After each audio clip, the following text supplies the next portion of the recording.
Yan guys, may binotrouble tayong LiPo4 na battery. Yan. At yan ay hirap lang ilaw na maliwanag. Hindi naman natin ilaw.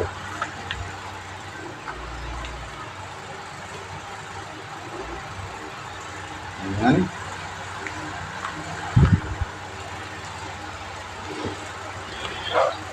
Yan, panggamit na lang natin yung protect pagka kinom natin mamaya.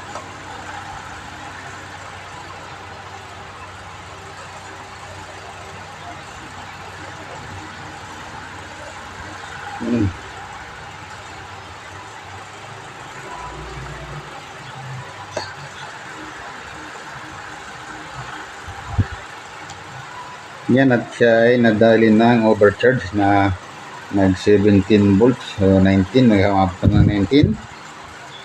Pero pag ni-reading natin yung mismo yung battery niya, ay meron siyang 13, no? 13.2. 13.2, ibig sabihin okay yung battery. Pero pagdating dito sa BMS, yan, hindi natin dito. Hindi kita ang gagawang. Makita ayaw. Ilaw. Dito nga nakita pag may ilaw. Yung ilaw. Yan. Kita ba? Madilim. Yan o. Yan. Pag ganyan na lang natin. Nahiga ka naman. Yan. Pagdating dito sa, hindi rin kita yung ating nasukat. Okay na yan. Yung output niya dito sa BMS ay ayan ang gulo. Magulo. Sabihin, nasira yung BMS natin. At may nakita tayo. Ito yung isa Ito naman yung isa yan, naka-ano yan, voltage regulator. Nakalaksak siya sa terminal dito, naka-clip. Pero yung pala ay putok dito. Yan, may linyang putok.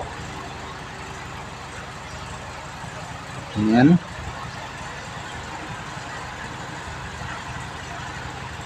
I-try natin na ihinang yan. Medyo mahirap na ito, napakaliit. Pero try natin. Kainit muna tayo ng panghinang. At nabunot natin ng kagwang. Yan. Yun pala. Tingnan natin bakit pumutok yung linya rito.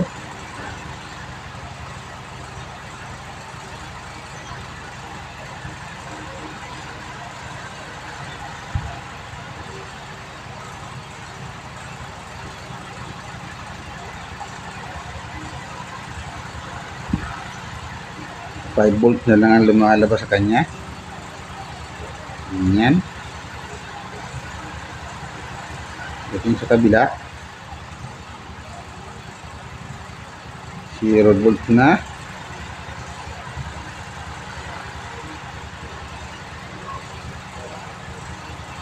Yan. At medyo naputol pala yung linya niya. Tingnan natin kung wala pang ibang nadamay. Madilim.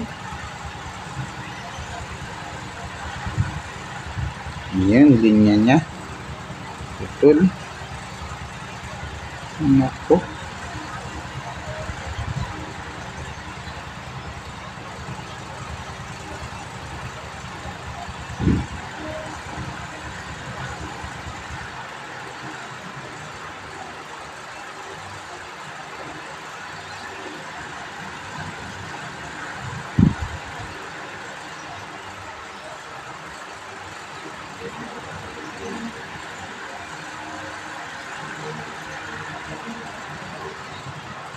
Bukan natin ilugtong. Ito parang makapal pa ang lata ng sardinas dito sa linya na yan. Napakahirap niyang hihinang. Ayan.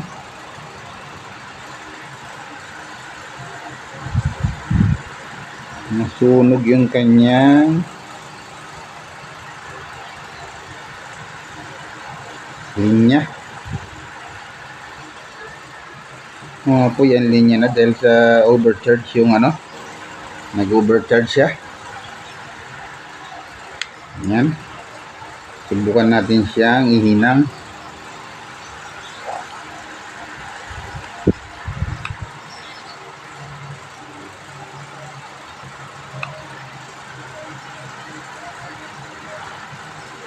Malamig pa.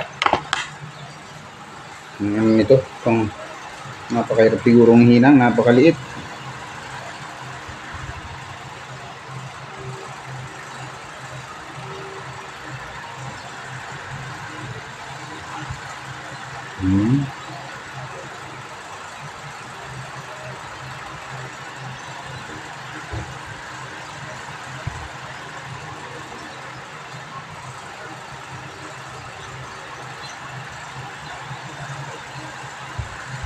Kaya pala.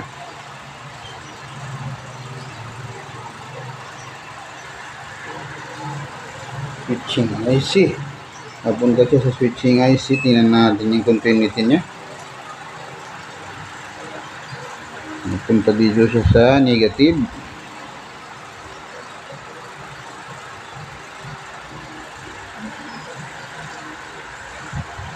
Malata.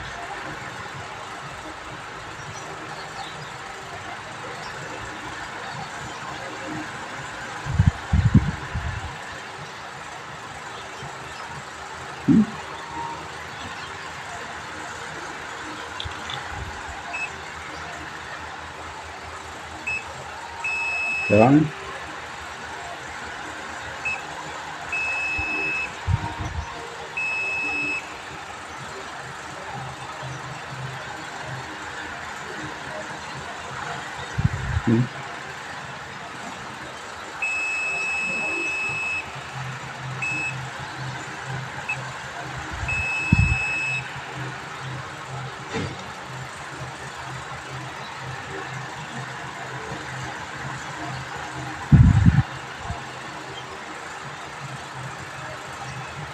Natin kung pwedeng hilang.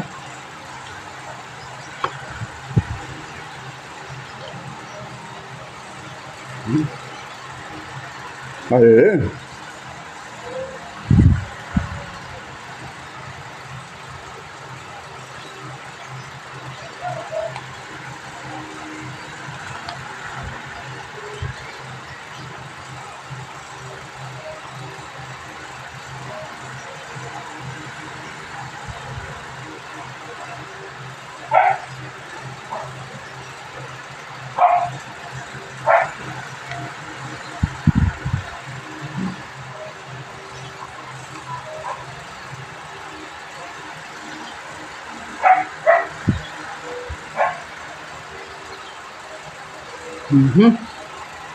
Mahirap ah.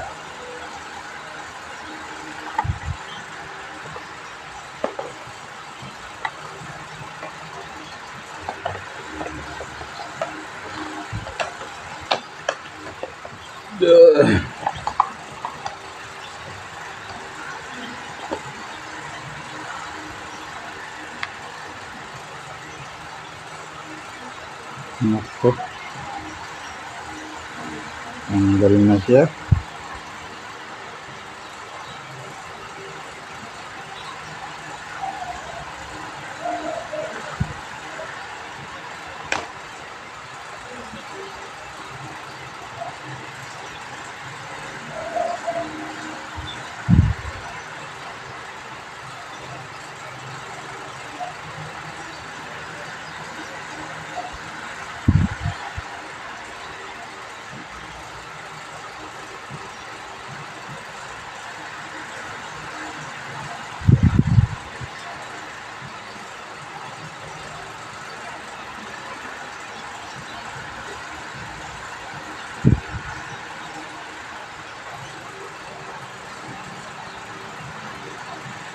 Nako.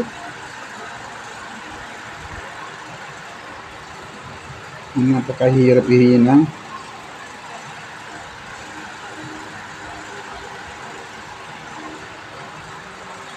Mhm.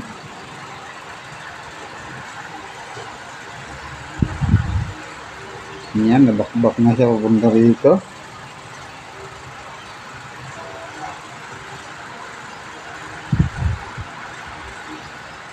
Yan ang kanyang ano. Tayo ng wire. Kaya post muna natin. Yan, magnet wiring ginamit natin.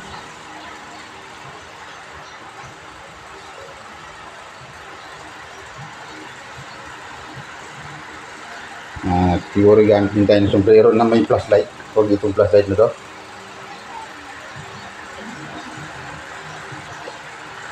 Yan, mas maliwanag ito. At ayan yung kanyang putol, oh. Kumawang na siya dito, no? Yung hirap makita, gabuhok. Ayan, no?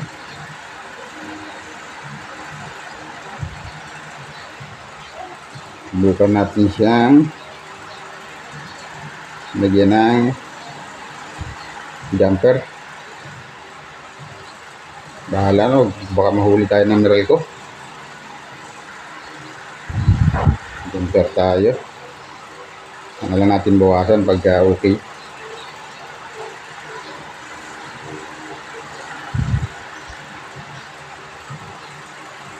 Ayan. Yun.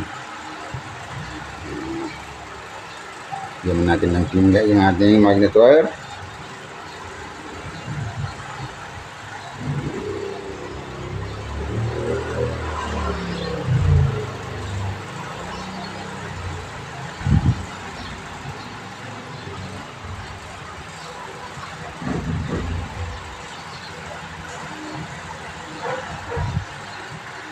Ayan. Natin lang natin may madikitan.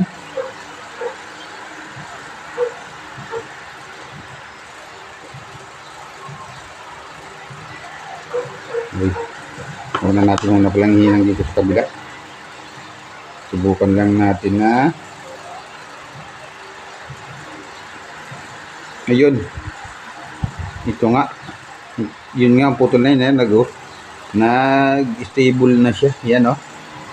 13.3. Yan ang ating idudugtong. Yan yung pagdugtong, hindi natin mapakita at masyadong makalikot. Yan. Wala pala. Yan, i-disconnect muna natin yung kanyang positive para hindi natin madisgrasya. Disconnect natin yung positive niya. Kasi delikado yun na magdikit yan.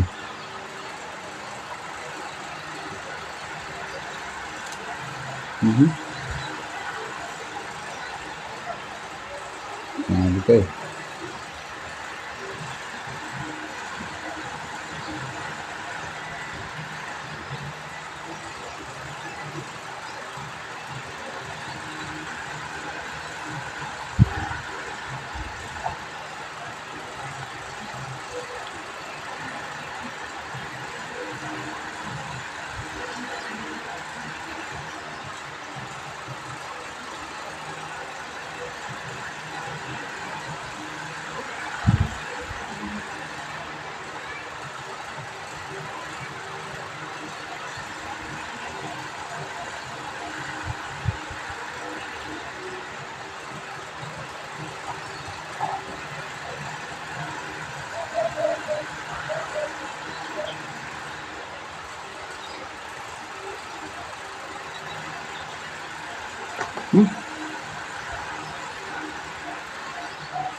Ini apa?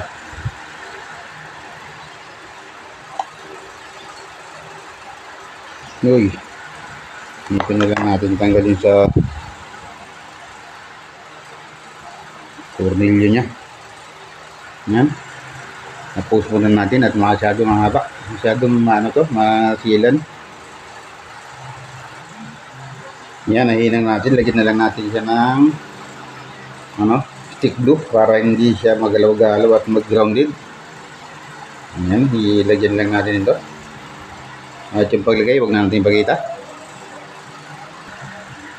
Yan 13 na 13.3 na Yan okay na. Buti yun lang ang sira. May naputol lang na wire dahil sa overcharge. Yan. Okay na to.